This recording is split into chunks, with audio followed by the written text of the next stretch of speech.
नमस्कार, मैं हूं साक्षी झा और आप देख रहे हैं न्यूज 18 का डिजिटल प्लेटफॉर्म।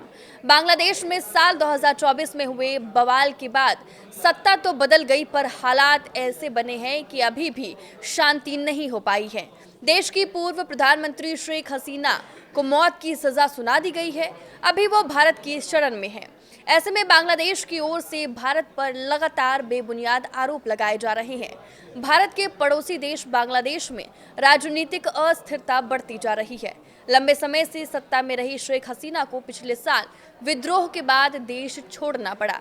इसके बाद से बांग्लादेश में हालात सुधरने का नाम नहीं ले रहे हैं। भले ही अंतरिम सरकार के मुखिया के रूप में मोहम्मद यूनुस सत्ता संभाल रहे हैं, पर आए दिन कभी चुनाव की तारीख को लेकर तो कभी किसी और मुद्दे पर उन्हें भी विरोध का सामना करना पड़ रहा है। बांग्लादेश की पूर्व प्रधानमंत्री शेख हसीना ने अपने देश में हालात बिगड़ने पर भारत में राजनीतिक शरण ले ली थी।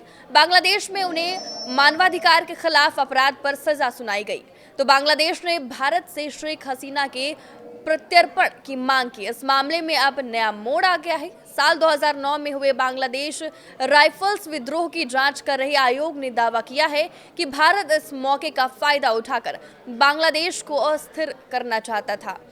2009 में हुए बांग्लादेश राइफल्स विद्रोह की जांच कर रहे आयोग ने दावा किया कि वरिष्ठ सेना अधिकारियों की हत्या में शेख हसीना की सीधी भूमिका थी।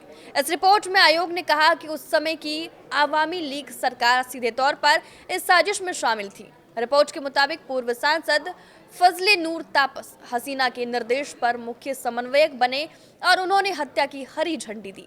आयोग अध्यक्ष ALM फजलुर रहमान ने बताया कि जांच में एक विदेशी शक्ति की भूमिका भी साफ दिखाई देती है। फरवरी 2009 में ढाका से शुरू हुआ ये विद्रोह पूरे देश में फैल गया था। इसमें 74 लोगों की हत्या कर दी गई थी, जिनमें कई सेना अधिकारी भी शामिल थे। ये घटना हसीना की सत्ता संभालने के कुछ ही हफ्तों बाद हुई थी, जिसने पूरे देश की सुरक्षा व्यवस्था को हिला दिया था। पिछले साल छात्र आंदोलन के बाद हसीना को सत्ता से बाहर होना पड़ा। इसके बाद अंतरिम सरकार के प्रमुख मोहम्मद यूनुस ने इस विद्रोह की दोबारा जांच के लिए आयोग का गठन किया। रहमान ने आरोप लगाया कि भारत इस घटना का फायदा उठाकर बांग्लादेश को अस्थिर करना और सेना को कमजोर करना चाहता था।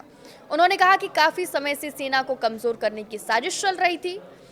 अंतरिम प्रधानमंत्री मोहम्मद यूनुस ने रिपोर्ट का स्वागत करते हुए कहा कि ये 2009 की घटना के असली कारणों को सामने लाती है।